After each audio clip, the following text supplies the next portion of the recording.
அனைவருக்கும் இனிய வணக்கங்கள் பிள்ளைகள். நான் உங்களுடைய ஆசிரியர் துஷாந்த் செல்வா.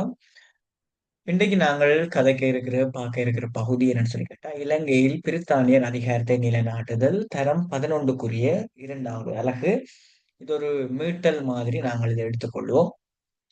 உங்கள் எல்லாருக்குமே தெரியும் பிள்ளைகள், இலங்கைக்கு வருகை தந்த 3 முக்கியமான ஐரோப்பிய இனத்தவர்கள் தெரியும். போர்த்துகேயர்கள், ஒல்லாந்தர்கள், ஆங்கிலேயர்கள்னு சொல்லி 3 விதமான ஐரோப்பியர்கள் இலங்கையில தங்களுடைய ஆட்சியை செலுத்தி இருக்கிறார்கள். குறிப்பாக போர்த்துகேயர்களும் ஒல்லாந்தர்களும் இலங்கையினுடைய கரையோரங்களை மாத்திரம்தான் ஆட்சி செய்திருந்தார்கள். ஆனால் ஆங்கிலேயர்கள் இலங்கையினுடைய கரையோரங்களை மாத்திரமல்லாமல் இலங்கை மொத்தத்தையும் கைப்பற்றி தங்களுடைய ஆட்சி அதிகாரத்தை கிபி 1948ஆம் ஆண்டு வரைக்கும் செலுத்தியிருந்ததை நாங்கள் பார்க்கக்கூடிய மாதிரி இருக்கு. அந்த வகையில போர்த்துகேயர் இலங்கைக்கு 1505ஆம் ஆண்டும், ஒல்லாந்தர்கள் கிபி 1658ஆம் ஆண்டும், அதே போல ஆங்கிலேயர்கள் 1795-96ஆம் ஆண்டு காலப்பகுதியிலும் இலங்கையில் தங்களுடைய முதலாவது வருகையை அதாவது இலங்கையை தங்களுடைய கரையோர பகுதிகளை கைப்பற்றியிருந்ததை நாங்கள் பார்க்கக்கூடிய மாதிரி இருந்தது.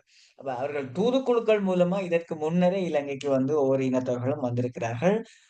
அதுல போர்த்துகேயர்கள் மாத்திரம்தான் முதல் முதல் 1505ஆம் ஆண்டு உடனடியாகவே இந்த தூதுக்குழு செயல்முறை நடந்தது.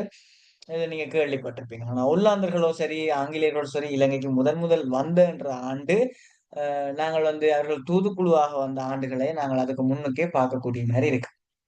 ரைட். அப்ப கவனிச்சு கொள்ளும் பிள்ளைகள் பாடத்துக்கு நாங்கள் போவோம். முதலாவது அறிமுக பகுதி. என்ன சொல்ல வாரோம்னு கேட்டா, போர்த்துகேயர் ஆசியாவுக்கு வந்த விதத்தையும், போர்த்துகேயரும் ஒல்லாந்தரும் இலங்கையின் கரையோர பிரதேசங்களை ஆட்சியை நிலைநாட்டிக் கொண்டதை பற்றியும் 10ஆம் வகுப்பில் நீங்கள் படிச்சிட்டீங்க. இதுக்கு பிறகு பிரித்தானியர்கள் தான் இலங்கைக்கு வந்தவ. ஏன் நாங்கள் பிரித்தானியர்கள் என்று சொல்றோம்டா, பிரித்தானியா என்ற நாட்டிலிருந்து வந்ததால. அப்ப ஆங்கில மொழியை அவர்கள் பேசினதால நாங்கள் ஆங்கிலேயர்கள் என்று சொல்லி சொல்றோம். இப்ப 2 விஷயத்தை நாங்க சொல்லியிருக்கோம். ஒன்று பிரித்தானியர் என்றதும் ஆங்கிலேயர் என்றதும் ஒரு ஆக்களை. அப்ப 19ஆம் நூற்றாண்டுல முற்பகுதி கால பகுதியில இவர்களுடைய ஆட்சிக்கு எதிராக மேற்கொள்ளப்பட்ட சில விடயங்களை பற்றி தான் இந்த பாடத்துல நாங்க அந்த வகையில முதலாவது விஷயம் சொல்லுது பிரித்தானியருடைய ஆசிய வருகை. பிரித்தானியர் எப்படி ஆசியாவுக்குள்ள வாராங்கன்னு கேட்டா வடிவா கவனிச்சு கொள்ளுங்கோ.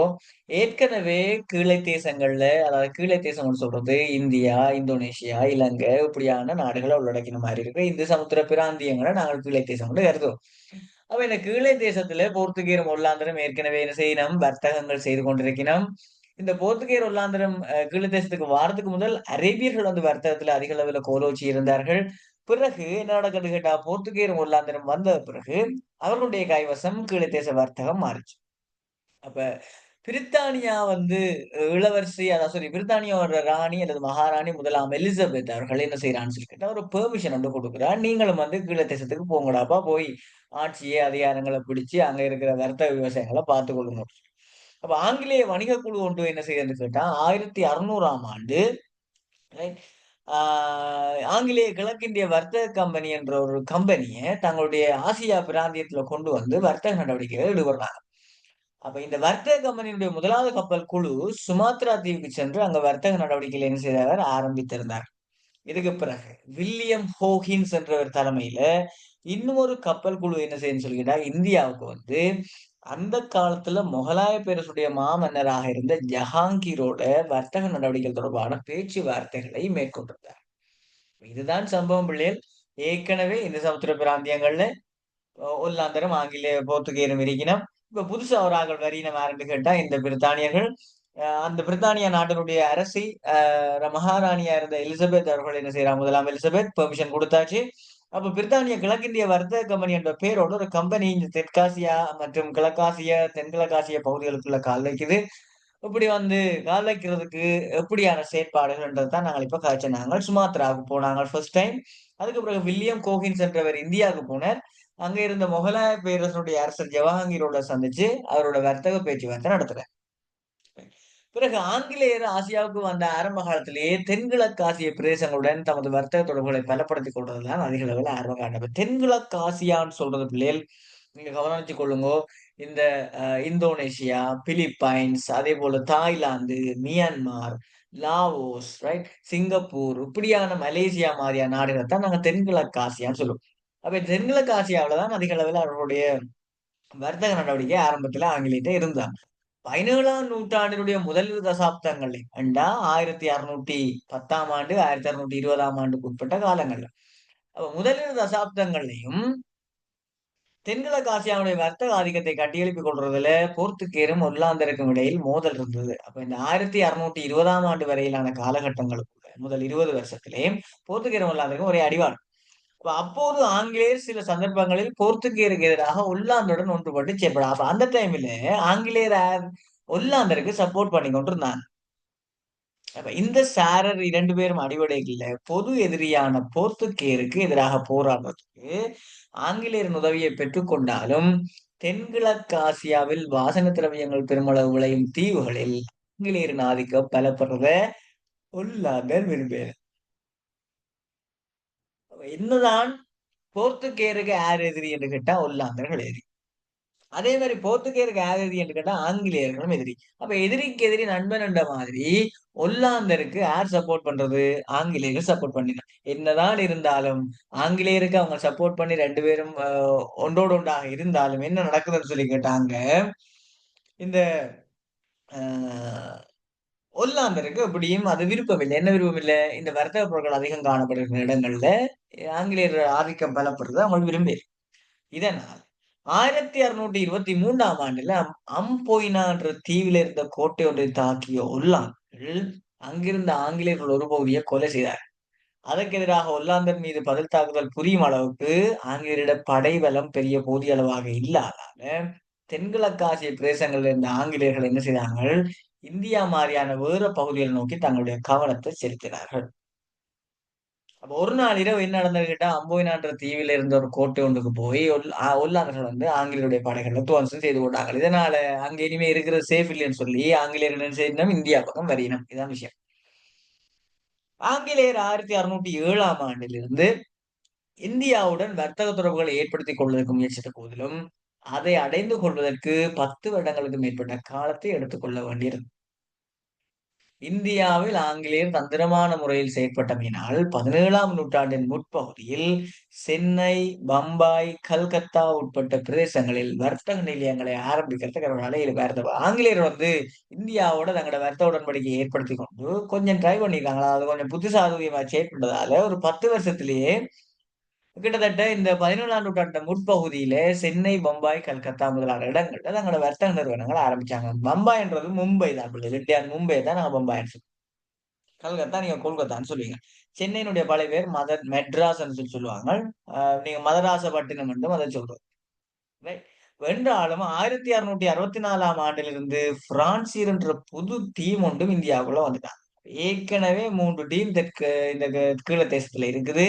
புதுசா ஒரு டீம் வருது பிரான்சியர்ஸ். அவங்க என்ன செய்யறாங்க? இந்தியாவுல பாண்டிச்சேரி, காரைக்கால், சந்திரநகர் மாதிரியான இடங்களை பிடிச்சிட்டாங்க.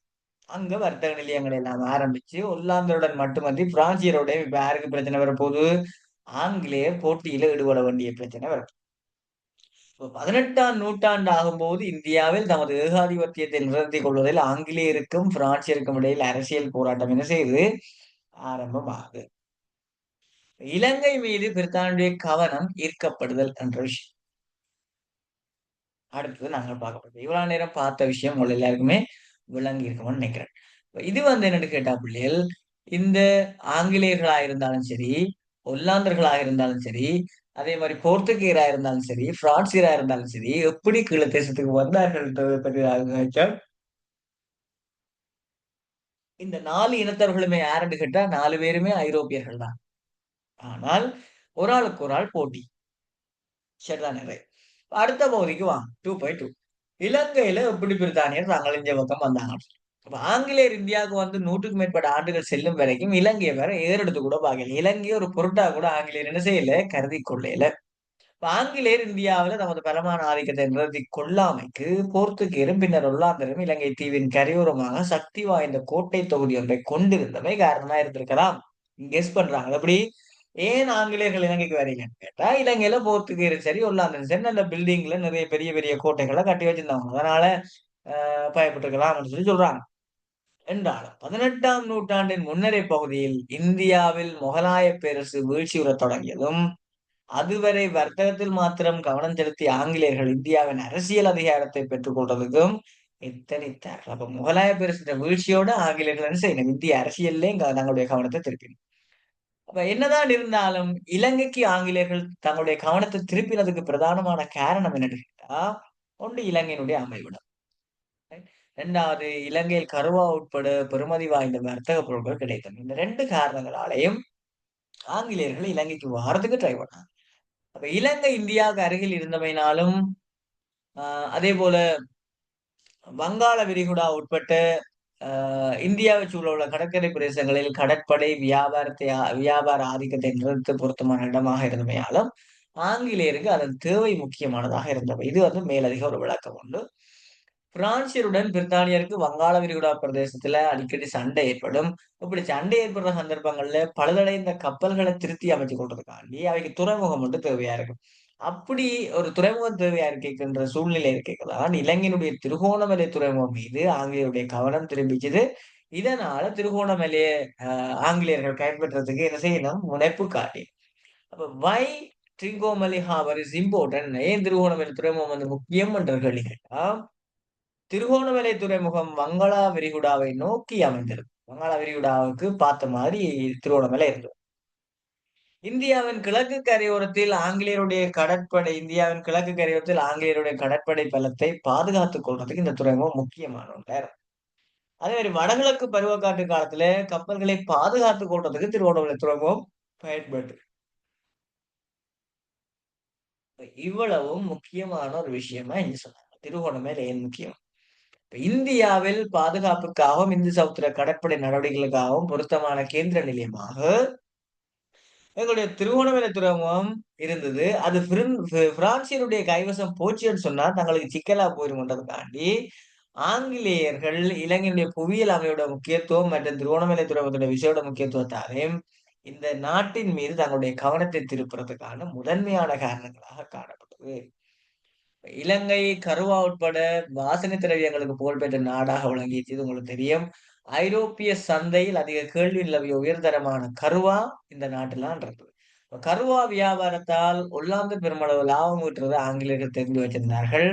இதனால கருவா வியாபாரத்தின் தனி உரிமையை தாங்கள் பிடிக்கணும்ன்றதுக்காக வேண்டி கருவாவை தாண்டி இலங்கையில மிளகு, ஏலம், கராம்பு, முத்து, ரத்தினக்கல், யானைத்தந்தம் முதலானவை அதிக விலைக்கு விற்கக்கூடிய வர்த்தக பொருட்களும் இருந்ததாலையும் ஆங்கிலேயர்கள் இலங்கையின் அரசியல் அதிகாரத்தை தமதாக்கி கொண்டு பிறகு அது பாரிய அளவில் தங்களுடைய வணிகத்தை பெருக்கிறதுக்கு வாய்ப்பாக இருந்தது சொல்லி நாங்கள் பார்க்கிறோம். சோ இந்த வீடியோக்கு நீங்கள் தார ஆதரவை அடிப்படையாக கொண்டுதான் பிள்ளை நான் அடுத்தடுத்த வீடியோக்களுக்கு போவேன். இது வந்து பாகம் 1 என்று வச்சுக்கொள்வோம். என்ன விஷயம்னு சொன்னாப்பிள்ளயே நான் வந்து உண்மையிலே ஒரு கிளாஸஸ்ல படிப்பிக்கிற மாதிரி உங்களுக்கு போர்ட்ல எல்லாம் எழுதி காட்டி விளங்கப்படுத்த இல்ல. இந்த கொஞ்சம் எல்லா பிள்ளைகளுக்கும் பயன்படுற மாதிரி புக்கை பேஸ் பண்ணியே இதுல வந்து சின்ன மேலதிக விளக்கத்தோட இந்த வீடியோஸ் அப்லோட் பண்றேன். டவுட்டுகளோ ஏதாவது கொஸ்டின்ஸோ இருக்கும் பட்சத்துல நீங்க டிஸ்கிரிப்ஷன்ல இருக்கிற என்னுடைய இலக்கத்துக்கு நீங்கள் எனக்கு குறுந்தகவலோ அழைப்பு ஏற்படுத்தலாம். அடுத்த வகுப்புல நீங்கள் தார ஆதரவை பொறுத்து ஆங்கிலேயருக்கும் கண்டிராஜ்யத்துக்கும் இடையிலான தொடர்புகளை பற்றி நாங்கள் கலைக்க போறோம். ரைட் தானே? சோ இந்த பாடத்தை சின்ன சின்ன வீடியோக்களை நான் உங்களுக்கு செய்து போறதுக்கு முயற்சி செய்றேன். சோ அனைவருக்குமே நன்றி, வணக்கம். முடிஞ்ச வரைக்கும் இந்த வீடியோ எல்லாருக்குமே ஷேர் பண்ணுங்க பிள்ளைகள். நம்முடைய மிஸ்டர் துஷான் செல்வான்ற இந்த யூடியூப் சேனல்ல எல்லாருக்கும் ஒரு ஸ்ப்ரெட் பண்ணுங்க. Thank you so much. நன்றி, வணக்கம்.